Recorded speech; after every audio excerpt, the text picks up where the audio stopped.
Hello, this is Philosophical Rebellion. I am so incredibly disappointed with the state of modern American politics. We are not sending our best and our brightest to Washington, D.C. to fill the halls of Congress and the White House. We are actually sending some of the worst among us. One of those people being Donald Trump.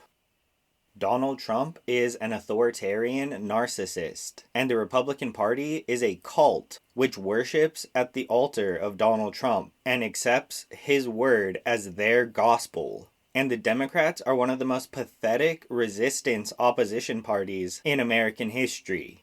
They are vilifying and attacking their best members and their best leaders while lifting up and promoting some of the most boring, inconsequential members of Congress ever elected.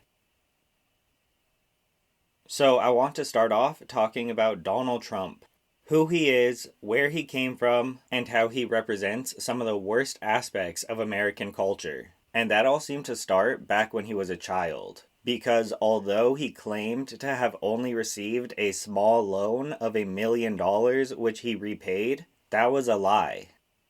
Based on New York Times reporting, which investigated his family's history of tax evasion, we actually know that at 3 years old, Donald Trump started making $200,000 a year. So when most children are learning to tie their shoes, Donald Trump was already making more than 5 times the annual salary of the average American worker. So by 8 years old, Donald Trump was a millionaire, going to the most elite of elite schools, and enjoying the type of social life that only him and other trust fund kids could afford. So by the time he went to college, he had already inherited more money than the average American worker will make in a lifetime. And his inheritance started increasing to about $1 million a year by the time he was in college. So we are talking about somebody who grew up getting absolutely everything they ever wanted. And because of inherited wealth and status, he grew up in a position where he and his family were elevated compared to those around him, in an employer-employee type relationship. So what do you think a child who grew up getting everything they ever wanted and being in a position of unearned power turned him into as an adult? If you thought a serial sexual assailant, then you'd be right. Because Donald Trump has over 27 sexual assault allegations. And it's not just allegations. Like, he went on a Howard Stern podcast and was bragging about how when you're a celebrity, you could do whatever you want to women. So when he has 27 sexual assault allegations, he's also bragged on tape about most of them. So we have extremely high confidence that he's guilty. And what those women have accused him of is forcing his tongue down their throat, groping them, grabbing their boobs and their butt without their consent and against their will. And this is separate from the issue with Stormy Daniels, where he paid a prostitute to spank him with a Time magazine that he was on the cover of. That's not at all part of the issue. Paying a prostitute for consensual sex is so much more fine and acceptable than sexual assault, where Donald Trump was forcing himself on women that did not want to kiss him, that did not want him feeling their breasts, and that did not want him grabbing their butt. He was doing it against their will. So Donald Trump is a sexual assailant. Support for Donald Trump is support for sexual assault. And many people in America have been normalizing a culture of sexual assault by normalizing people like Donald Trump. But it's not just sexual assault. Donald Trump is also a peeping Tom. And we know that because he's bragged about it on tape, as well as having many pageant contestants come out and accuse him of snooping on them in their own changing rooms at the pageant while they were changing. So a bunch of underage girls were getting ready to go on stage in like a public changing room where all the girls are getting ready, putting their dresses on, doing their makeup like they're not clothed. And Donald Trump would go back there and look at these underage women naked just for the hell of it. So in addition to being a serial sexual assailant, Donald Trump is also a peeping Tom of underage minors. So somehow, the Emperor God King of the Republican Party is somebody that you wouldn't trust to watch your teenage daughter's sleepover. They're the type of parent you couldn't trust to be a chaperone of a field trip at your local school, because Donald Trump would try to catch a glimpse of your daughter changing. So that leads us to something very serious. Elon Musk, in his little feud with Donald Trump, said that Donald Trump is in the Epstein files, and that is why the Epstein files were not released. And there's this really interesting case where Donald Trump is a named sexual assailant with Jeffrey Epstein having raped a 13-year-old girl. So Donald Trump is named in a lawsuit by the alleged victim as the man who raped her when she was 13. So what we know as established facts are that Donald Trump has forced himself on many women, kissing them and groping them. Donald Trump is a peeping Tom who has snooped on underage women changing in their dressing room. And there are allegations that Donald Trump, along with Jeffrey Epstein, raped a 13-year-old girl. And Elon Musk said that the Epstein files were not released because Donald Trump is in them. Those last four things are well-established facts. So I think it is crazy that people still support Donald Trump.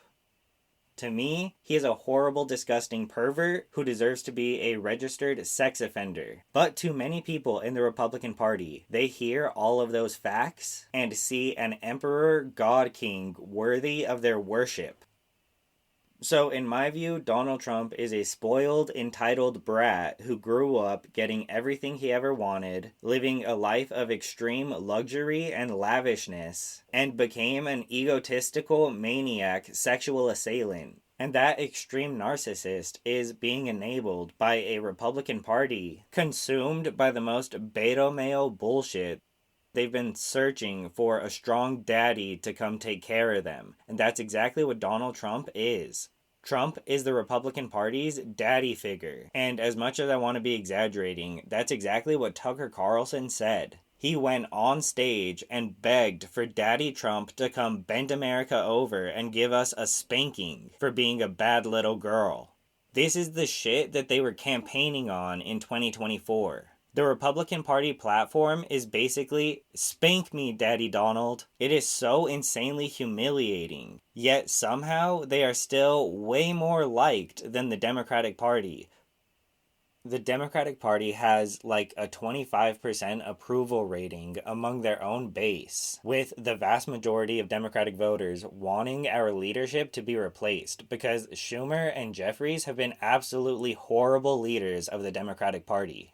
And with the New York City mayoral race and Zohran Mamdani absolutely crushing it, many of those same establishment Democrats with incredibly low approval are running away from Zohran Mamdani's policy platform as fast as they can.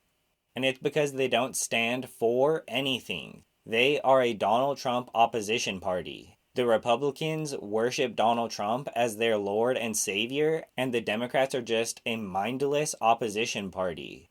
But instead of that, Zohran Mamdani actually represents some of the best values in American history. And his socialism is actually ushering in a return to the labor movement ideology that shaped the 20th century.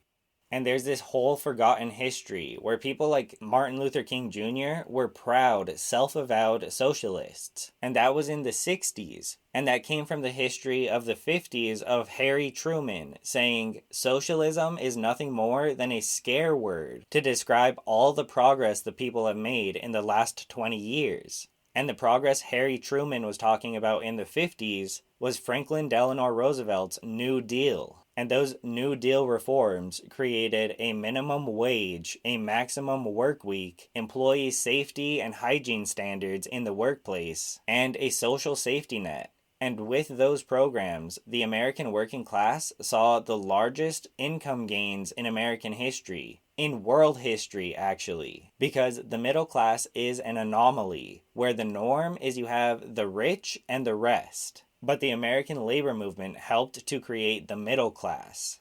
But FDR's New Deal reforms and the socialist policies that greatly improved the quality of life for the vast majority of the American population came out of a labor movement that had been laying the groundwork for that type of policy for decades. So FDR was actually building upon something that Theodore Roosevelt, a progressive Republican in 1910, was talking about in his speech New Nationalism, in which he was advocating for a new economic philosophy to be adopted by the American people, so that our government would start to regulate our economy in the interest of all of our society. Because for too long, the rich and the powerful have had control over our laws, and our government has been enacting laws and regulations to benefit the rich and powerful at the expense of everybody else.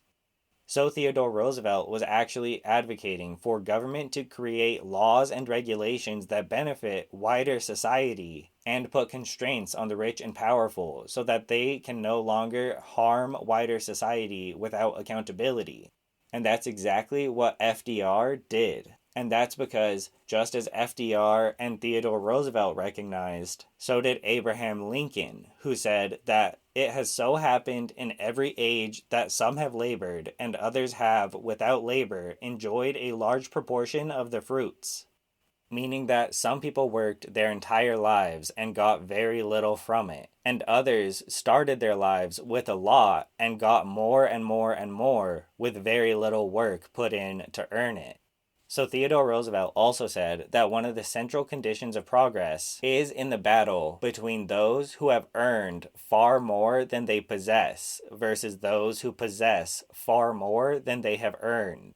So as Democrats, there is a big debate going on. Do we accept the history of the American labor movement from Abraham Lincoln to Theodore Roosevelt to FDR to Harry Truman to Martin Luther King Jr. and defend the history of American socialism, which has been the most effective economic philosophy in American history for the working class? And that is exactly what Zohran Mamdani is doing right now. Or should we be scared of the history of socialism and run away from it, saying, no, Donald Trump actually has the best economic philosophy, we just want to do that a little bit different?